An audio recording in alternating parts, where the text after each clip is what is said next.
Hi everyone and welcome to a new video on the CBI channel. In this tutorial series we're creating a full stack web application with Python Django in the backend and React.js in the frontend. And in the end that looks something like this, where we have a nice looking navigation menu, records displayed in a table on the homepage, and also the option to create records, to edit records, and also to delete records. Now this is not the first video in this series. In fact, we have already done 9 before, in which we've completed the setup of Django and React.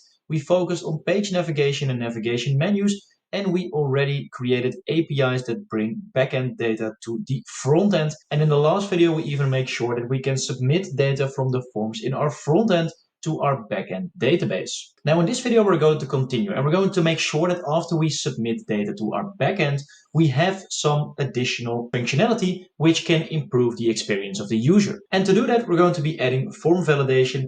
We're going to be showing the user a message once data is submitted, and we are also going to make sure that the user is automatically navigated to the home page. Now, to do that, we're going to be following 5 steps. First, we're going to be installing Yup, and that is a package that can help us with form validation.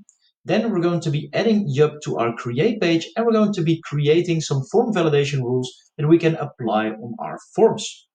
Then we need to enforce those rules whenever we submit a form, and that should make sure that we don't submit anything without the rules being applied.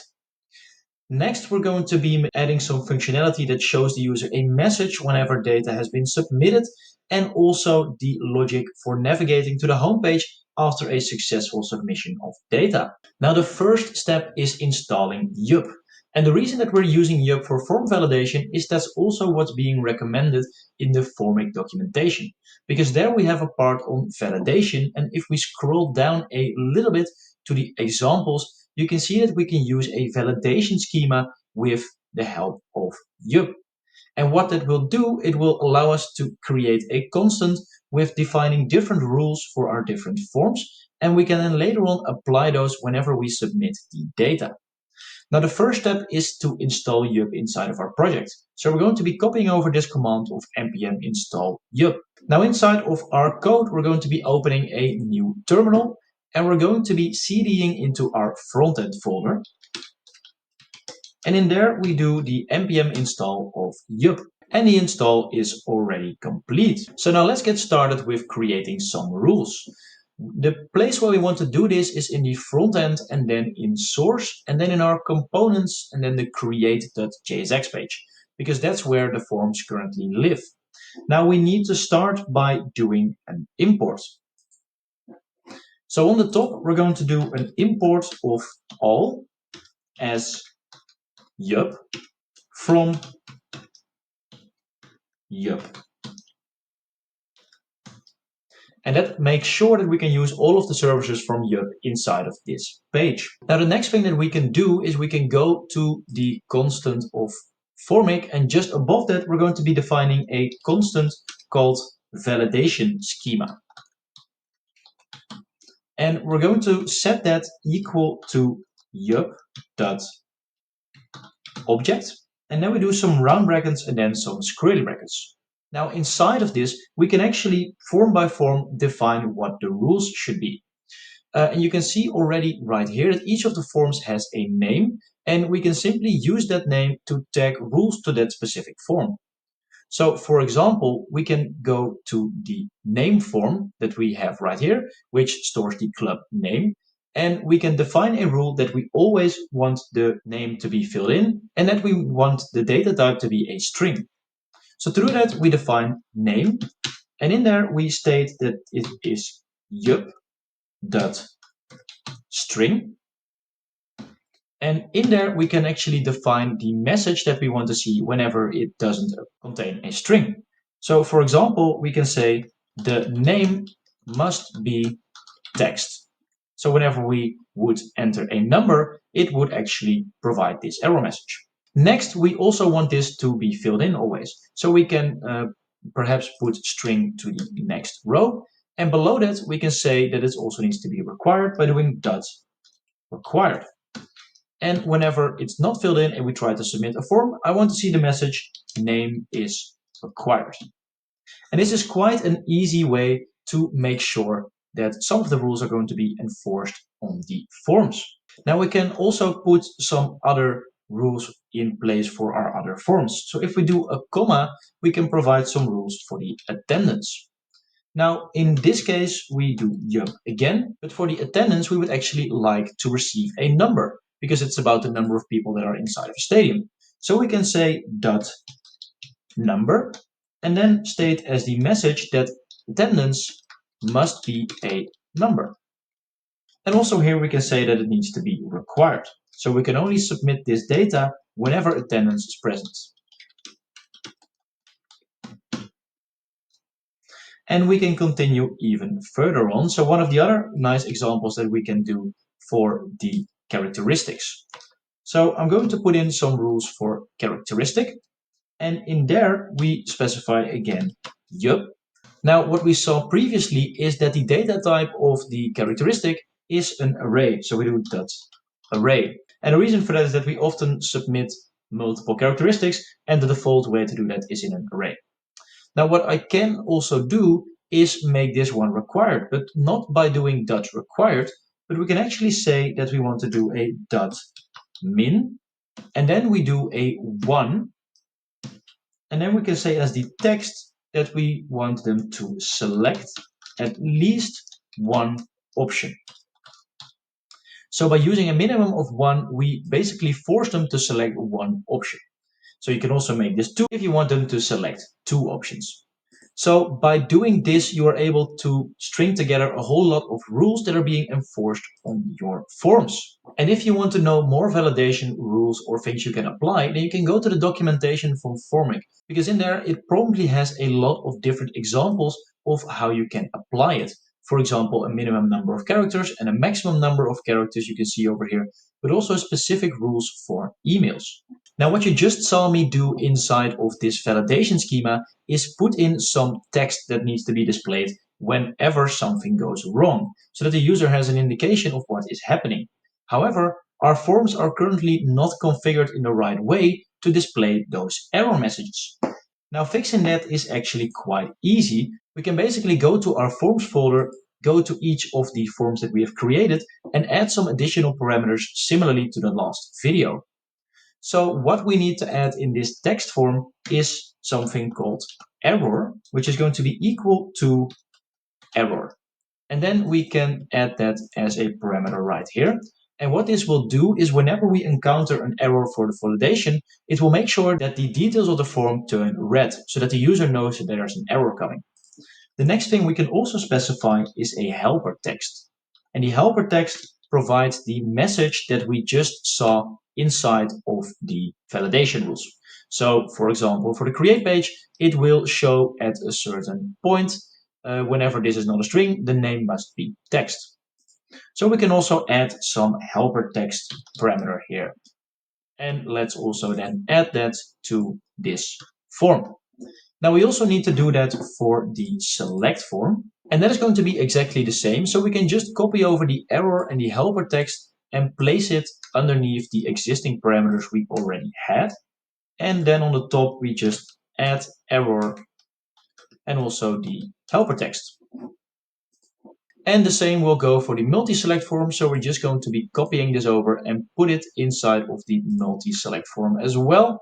And we can just paste in then the props that we have put inside of the form. And the same goes then as well for all of the description forms that we have. So let's paste it in right here and also get these parameters from the top. And that should make sure that that functionality is there. So let's save all of these forms and then go back to our create page, because of course we also need to make a small change to our forms here, because currently it doesn't really have these parameters in the forms. So what we can do here is add something called error, and we're going to set that equal to formic.touched.name, and then we say nn boolean formic.errors.name. Now what this will do is whenever a form is touched and there are errors present, then it's going to trigger this error. Then we also want to have the helper text, and that is going to be something similar, where we say formic.touched.name, so whenever the form is touched, and also formic.errors.name. And that means that in the helper text is going to show the name of the error that we're encountering, and that will then point to this text right here. Now for the other text form is going to be exactly the same, so we can just copy that over and paste it in for the city. But then we of course need to change the name reference to city, because we want it to check the city and not the name field. And we can then copy it over again and put it in for the select form here as well. But then we change it to league, because that is the actual name of this form. And we don't actually have any rules for league at the moment, but yeah, if you would have that at some point, that's still useful. And then we can do the same thing for the country, where we say country.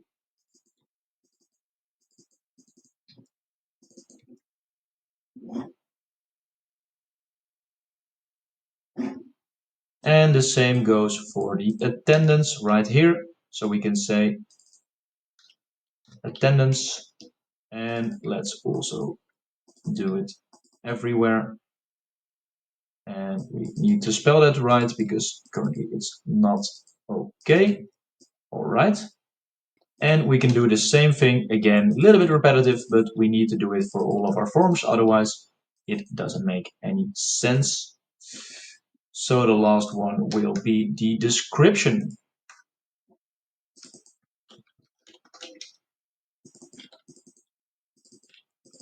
And now all of our forms are able to show these errors whenever we submit data.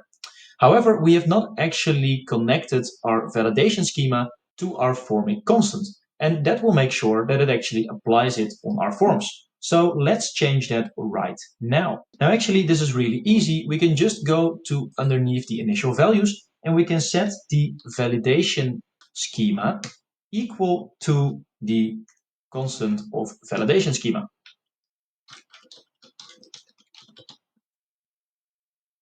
And just like this, it should apply the rules that we have defined right there. So now let's test this in our front end, but just to make sure that we don't actually submit data to our database, I'm quickly going to comment out the instance where it submits the data, because then we don't have any records inside of the database if something falls through.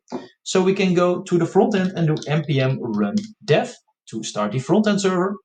And let's also start the backend server by cding into the backend. Do venv /scripts/activate, and then we can do python manage.py run server. And if we go back to our code quickly, you can see that one of the fields that is going to be required is the attendance. And also we need to select one of the characteristics. So let's see what happens if I leave the attendance and the characteristics empty, but I do fill in a description.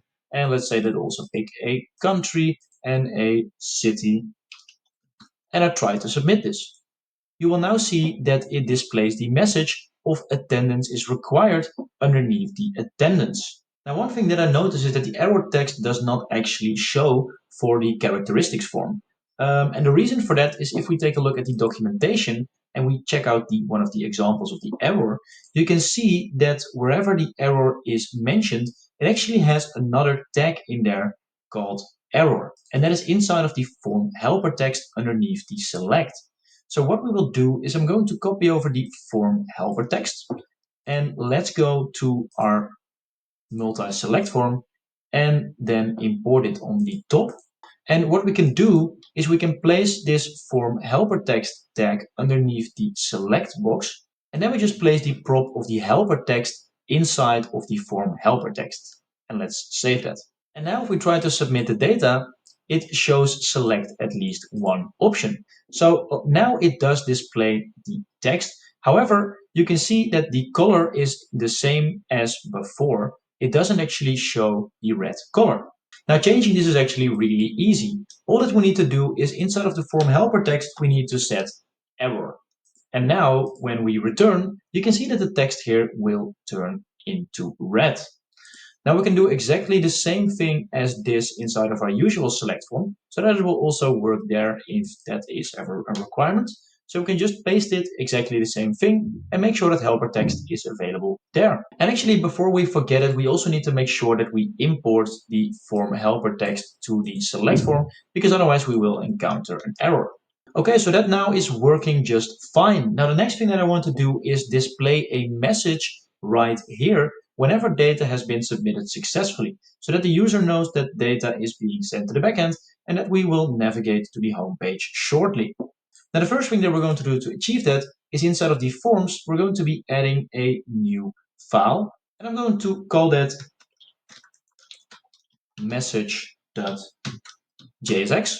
And I'm just going to copy over everything from the text form and make that into the export function of my message. And let's just clear it. Now, what we want to return is we want to return a box with a message inside of it for the user. So what we can do on the top is we can import box from material UI. And then in the return statement, we can say that we want to have not a text field, but a box. And inside of this box, we want to show a message. So I'm also going to be importing typography. And inside of this box, I will have a typography. And that typography should say something like your data has been submitted successfully. But of course, with every message, that can really differ. So for now, what I'm going to do is I'm going to make this a prop. And I want to say that this is going to be the message text. And then we just say that my message will always expect some text. Now I also want to format this box a little bit to make it look nice. So we can do sx and then an equal sign and then 2 times these squarely brackets. And in there we can set that the width of our message needs to be equal to 100%.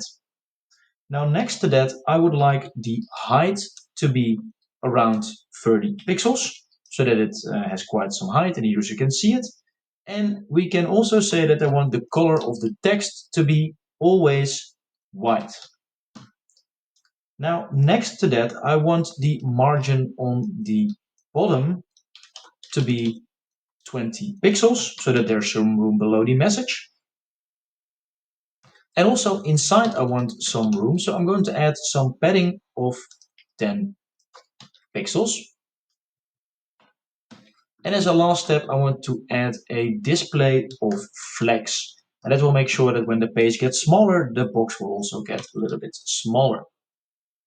Now we also want to set a background color of the message, but in this case I'm going to set that to a parameter as well, because maybe sometimes you want to have the color of red whenever it's an error message, and sometimes you might want it to be green. So we're also going to be adding a parameter for the message color.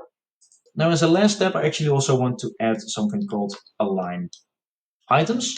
And that's to make sure that we align everything vertically. And we're going to be doing that by setting align items to center. And let's also get rid of this import on the top. And now we can use this function of message to show a message to the user whenever we submit data. So we're going to go back to our create.jsx page. And in there, we can import the my message. So we do import my message from forms.message. Now, of course, we only want to show this message whenever we have submitted data, because we don't want this message to appear all of the time. But first, for the sake of showing that it actually works, let's make sure that we can just see the message all of the time in the return statement. So I would like the message to appear after the top bar where we said create a new club. So for now, I'm just going to put in the my message. And this is going to be a message that will tell us that we are being successful. So we need to populate these two parameters that we have just defined inside of the my message. And those are message text and the message color. So if we go back to create a JSX, we can say that the message text is going to be equal to you successfully submitted data to the database. And the message color is going to be equal to green, because we want this to be a nice looking message in green because it is success. Now, if we go to our front end, you can see that there's something here, and the text is also here, but the green part doesn't really work. And if I go back to the code, you can see that inside of the message, I actually put this message color inside of these squirrely brackets, but we can just define it as message color. Let's see if that's now better. And now you can indeed see that we have this nice looking message that tells us that we have submitted data to the database. Now, obviously, I only want to see this whenever we have actually submitted the data. So at the beginning, it needs to be completely gone, but only when we've clicked this and it is successful, I want to see this message. So how do we actually do that? Now, what we can do is we can define a new constant in the create.jsx page, and we're going to be setting that equal to the constant of message, and then set message. And by default, this is going to be equal to an empty list, because by default, we want to see nothing. So now what we can do, we can scroll down and we can comment out this my message. And we can say that all we want to see at the moment is message. And now if we go back, you can see that we don't see anything here because we have indicated that the message is empty. There's nothing there. So what we will now do inside of the onSubmit statement is after we have submitted the data, we can add a .then, and in there we can set the message equal to what we have come up with here. So we're going to go to this onSubmit, and what we will do is comment out this onSubmit part, and in the .then statement we can add something called set message, because that is actually what we've also put in here, that we can change the message by using set message. And then we can just copy over the my message tag that we have created here initially, and we can put that inside of the set message. And then we set the message equal to this. And now this set message should make sure that the message is going to be visible. So let's test if this actually works okay. And we're going to be doing that by creating another entry in our database. So what we can do is we can add a club called Manchester United, and we can say that they are from England and they have an attendance, and that attendance, let's just use some letters for now to also check the validation. So they are from Manchester, and you can already see here that it says attendance must be a number. So what we can do is change this attendance to, let's say, 85,000. And the league they're in is the Premier League. And the characteristics, we need to select at least one. So if I do this, it would not work if I click on submit the data, because we need to have at least one option. So we say that they are at the moment a little bit of a counter-attacking team, and also at this moment an underdog. And as a description, we can say Manchester United is a team from Manchester. And now, whenever we submit the data and it all goes fine with the validation, we should see this message after the submission. And in this case, it actually did not work. And I figured out why, because we actually already have a club called Manchester United inside of our database. And it doesn't accept it if we have two of the same ones inside of the database. So that's actually something that I will also cover in one of the future videos, how we can check for uniqueness inside of these forms. All right, so what we can do is change this to Manchester City. Yeah, it goes without saying, it's almost the same. So we do this, and let's just try to submit it now. And now it does work, and you can see that we get the message of you successfully submitted data to the database. Now, ideally, how we want this to work is after we've clicked this button, we see this message for a few seconds, and then we navigate to the home page, because we don't need to keep seeing this screen. So let's do that as the final thing inside of this video. So we're going to go back to the code right here. And on the top of the create.jsx page, we need to make sure that we import a new thing. And what we will import is use navigate from React Router.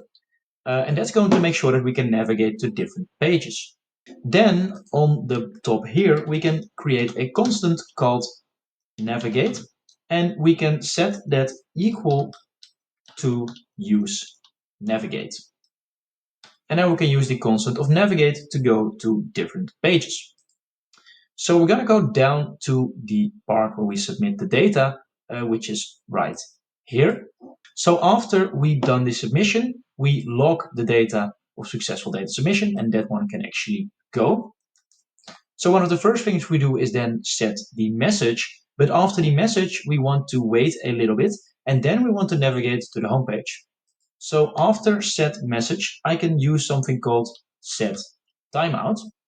And then we do 2 times the round brackets. And after the first full round bracket, we can do an arrow function with some squirrely brackets. And in there, we can say that what we want to do is we want to navigate to our homepage. And our homepage is at the slash. So yeah, by doing this, we will go to the homepage. And then what we can put after this squarely bracket is a comma, and then the number of milliseconds that we want to wait before navigating to the homepage. So I'm just going to say 1500, which is 1.5 seconds. And that should make sure that when we submit the data, it shows the message for 1.5 seconds, and then we are being navigated to the homepage. So let's test that right now by adding another club. So let's do a club from France, and we do Paris Saint-Germain, and that's from the city of Paris, and we can say that it's the League One. And let's put the league leaders and set piece experts, and perhaps also physical team as the characteristics. And let's do an attendance of 50,000. Don't really have an idea if that's correct, but it doesn't really matter. And then as a description, we do nothing. And then we can submit the data. And actually, it didn't submit again. And the reason for that is that description inside of my models.py file is actually a required field. So if I go to the API and then to the models.py file, you can see that we expect a character field with a max length of 1000. But it says nowhere that it can be null or blank. So it always expects a description. So that's also a nice lesson that we always need to make sure that the rules of our database match the form validation rules in our front end.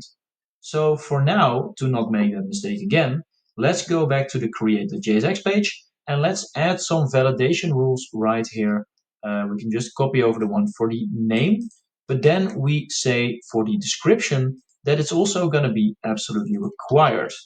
So we do a description and we say yup.string, and then we say the description must be text, and also that the description is going to be required, because otherwise we cannot submit the data to the backend. So we are now back, and I can say that this is the Paris Saint-Germain description field. And let's now try to submit the data. So you can see that we indeed see the message for a very short time, and after that we are back to the homepage. So that seems to be working just fine. And that is actually all that we're going to be covering for this video. In this video, I showed you how you can add form validation, messages after submission, and also page navigation after submission to your project. In the next video, we're going to continue, and I'm going to show you how we can create a nice looking table on the front end page that displays all of the data that we have for the football clubs. I want to thank you very much for watching this video. If you've enjoyed it, please leave a like and subscribe, and I hope to see you in the next one. Bye bye.